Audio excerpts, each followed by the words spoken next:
I wrote this part on my laptop. I honestly couldn't memorize this, so just bear with me. But here I wrote, I just hope you know that if you're watching my video right now and you have supported me through my journey and continue to, it's people like you who I have been looking for so that I'm not being depressed anymore. Whether you have multiple sclerosis or you don't, you have been supporting me. Just thank you. Like, thank you for just being there for me. It honestly has meant the world to me because I've just been someone, like, even as a kid, like, I've just grown up being bullied a lot, going through depression, and then multiple sclerosis, and now I'm here today. And I feel like I'm just so positive today, and I'm more stronger than before, not physically, but mentally, because of you guys. And thank you so much. It means the world to me. In this video, I really wanted to be talking about multiple sclerosis and depression. This is not a topic I was honestly excited about talking about because usually when I write scripts for videos, I can come up with a script really quickly, probably less than half an hour.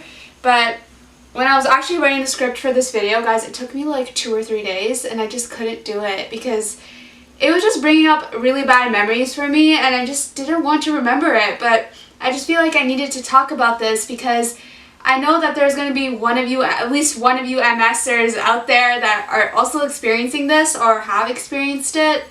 And I know I'm not alone in this, so I just figured I'd talk about it. I just thought I'd film this video to show you guys that if you have multiple sclerosis and you have experienced depression or you're experiencing that right now, or maybe you're just experiencing depression and you don't have multiple sclerosis, I just hope you know that you're not alone.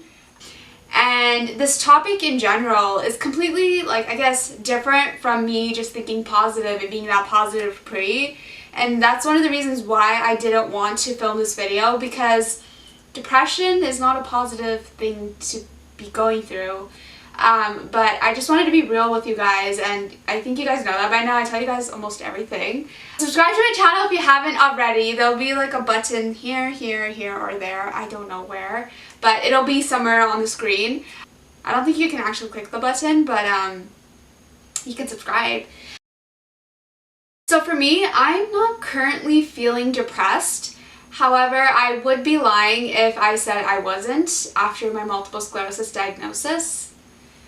And this is something I didn't really want to talk much about in even in my other videos. Like, I have this one video on multiple sclerosis, depression, and bullies, but I more so talk about depression and bullying. So if you guys want to check it out, just go to my description and I'll have it up there. But I always try to think positive about literally anything and everything. But just the topic of depression was something I didn't know how to spin around to it ending off on a positive note. And I will continue to be that positive Pree, but I wanted to talk about depression in this video because I did come across depression, and this is something I've actually I don't think I've told anyone about because it's not something I wanted to talk about. It's not something that I wanted to confess to because it was kind of like confessing a weakness I just didn't want people to see or hear about, but this is real life. It's like not everyone in this world is going to be positive about everything. I'm just going to be talking about a few of the things that I did come across. And the things that I had come across wasn't the things necessarily that have been happening recently, but it's more so about 2017 and after my diagnosis with multiple sclerosis. Oh my god, I couldn't breathe. I said so many words in that sentence. I'm currently not feeling depressed. However, I do have my moments where I will feel sad for absolutely no reason. And usually when I have those moments, I will meditate, or I'll also do this one thing I have been doing, which I will get into in my next video because I found it to be very life-changing in a way. But I won't get too much into that in this video. You know, I always try to think positive about literally everything and anything that MS literally just happens to throw my way. But depression was something that I always had struggled with. Depression in 2017 after my diagnosis was not the first time I had been experiencing that. And I do feel like if you guys watched one of my videos where I talk about multiple sclerosis, bullies, and depression, you'll also know that. It's not something I wanted to talk to anyone about because, I don't know, like even as a kid, like I've just grown up not telling people about my emotions or not really having a lot of people to talk to, that for me, I just always bottled up my feelings inside. And that's exactly what I was doing with my multiple sclerosis diagnosis. And yeah, it was just really hard. So with depression, I had experienced this in 2012, with just being bullied a lot in high school. But the only difference with me being depressed in 2017 as opposed to 5 years prior to 2017, so 2012, was the fact that I wasn't cutting myself anymore. And for those of you who've checked out my multiple sclerosis, bullies, and depression video, you'll know more of the story behind me being bullied because I do talk about it in more depth. In 2012, I was at a really bad place in my life and I was actually cutting my wrist because a lot of people were just putting me through hell in high school and bullying me a lot. So I would always cut my wrist and I started off with random scratches. I'm saying scratches, but it was far more than scratches. And I just did the random scratches, right? And then at that point, after a while of doing that, I realized I needed something more meaningful. Something that kind of just made me want to be alive kind of thing. It sounds really crazy, but yeah, I was at that point in my life. And at one point, I cut the word hope onto my wrist. You know, just really hoping that it would stay there forever, right? But it obviously didn't. And it obviously started to fade away after that. Shortly after I turned 20, I actually got a tattoo on the same wrist that also said the word hope on it, to not remind me of the crap that people had put me through, but to remind me that I was a very strong person. And when I got this tattoo, it was shortly after my diagnosis with multiple sclerosis as well. And that was near the time where I was actually feeling depressed, but I didn't really know that at the time. But I guess I expressed my feelings through getting tattoos because I also got my second tattoo shortly after. And even when I got this tattoo, right, like prior to that, I was telling my sister about this idea that I had of getting this tattoo. And my sister asked me, she's like, Pree, is this something you want to remember for the rest of your life? And I literally looked at her and I was like, how am I ever supposed to forget about everything bullies put me through when I was 12 years old and I wanted to commit suicide?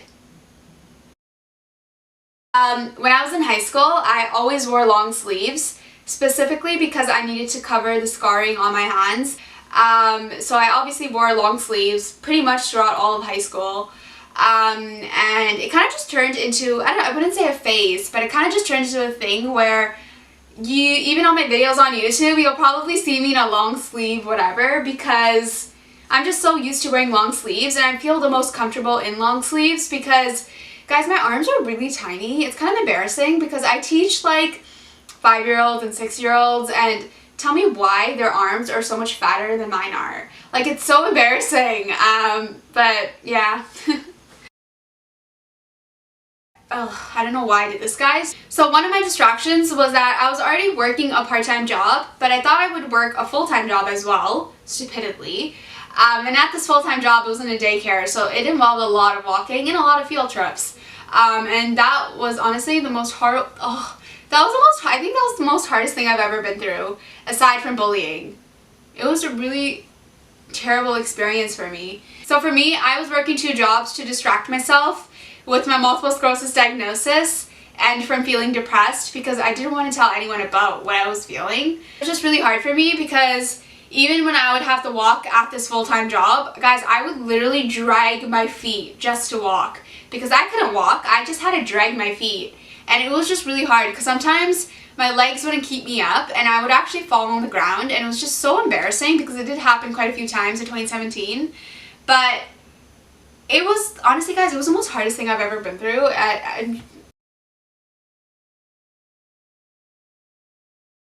These people put me through hell. Like, me wanting to be on the verge of committing suicide was something that I'm never going to forget about. That was the most terrifying thing for me ever because I let people control my emotions through that. And even with that being said, I always wonder if my multiple sclerosis was there at the time because I was depressed twice already. And I just wonder if MS just attacked me because I was just the most vulnerable. Cutting my wrist in 2012 was my outlet in a sense where it did make me happy at that point in my life. I know it sounds really horrible, but it is the truth. But 2017, going through depression shortly after my diagnosis, I wasn't cutting myself. It wasn't even a thought I ever had, especially after 2012. And especially because I've just gotten older, that it's like, for me, I don't ever think to do anything stupid like that to myself anymore. But in 2017, being depressed and being sad all the time, the one thing that just happened to be my outlet was making videos on YouTube. This was my outlet because I knew I was not the only one going through what I was going through with multiple sclerosis and depression, but I just didn't know of anyone who was experiencing what I was experiencing, that I thought that maybe if I put my voice out there, I would be able to connect with at least one person who was going through what I was going through. And let me tell you something. Though there had been some people who just did not support me on my multiple sclerosis journey video, I did not once let that defeat me. In the sense where I didn't once let that kind of make me want to delete that video, because guys, that video, I don't know how long it was, I think it was about 30 minutes. Guys, that was literally the hardest video I've ever filmed, because it was just a video that I was kind of just learning how to be open to things that I was going through. And also bear in mind that I didn't really have a script for that 30-minute video. How I even did that, I honestly don't even know. Like, I think I had my laptop with me, but I didn't have a script. Like, I think I just had like 2 words and that was that. It was really weird. So that was a really hard video to film because, first of all, my camera would die all the time. My camera wasn't in focus every time I would speak. Things would just always go wrong within that 30 minutes of me talking, but I would have to film that. I kid you not, guys. I think I filmed that video about 30 times because I didn't want to leave out a lot of things that I was going through at the time. For those of you who don't know, I've been making videos on YouTube since my first year of university. So when I was about 17, I actually deleted all those videos. I only have the videos relevant to my multiple sclerosis on YouTube, because the other videos that I was filming was more about like vlogs and stuff. I have this one video of me waxing my eyebrows because I actually wax my own eyebrows. I was gonna wax it today, but then I realized I didn't have to do it, so I was like, whatever. Actually, after having to deal with multiple sclerosis and kind of just going through the whole depression phase, I kind of just wanted to make a video on my multiple sclerosis journey. And it wasn't until I made that video on YouTube, you know, there were a few people who gave me hate for it, and there was a few people who supported me for it. I knew that I was not the only person going through what I was going through. And especially with depression, right? But with depression, I never talked about that in my multiple sclerosis journey video. I can't remember the exact date I posted that video, but I'm pretty sure I posted that video in 2018. It wasn't until after posting my multiple sclerosis journey video that I wanted to switch my content from vlogging to talking about my multiple sclerosis and the struggles and the things that I go through with it, because I knew that there were going to be people out there who also were experiencing things that I was also experiencing. I just wanted to hear of other people's voices and hear of the things that other people were going through. But at the same time, I didn't know if people were actually going through MS in 2018. Because in 2018, I wasn't too open about this kind of stuff yet, right? It was just really difficult for me to understand why I was even going through what I was going through. Like, guys, at that point, my bladder was horrible, my vision was horrible, I don't wear prescription glasses or anything, so to even have screwed up vision, it was really scary to me. My balance was really bad, I couldn't walk for more than like a minute.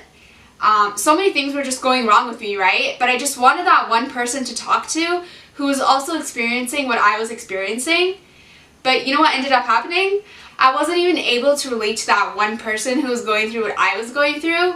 But I was able to connect with literally an army of UMSers that I didn't even know was sitting behind the goddamn screen. The only reason I'm saying behind the screen is because Instagram is literally behind the screen, right?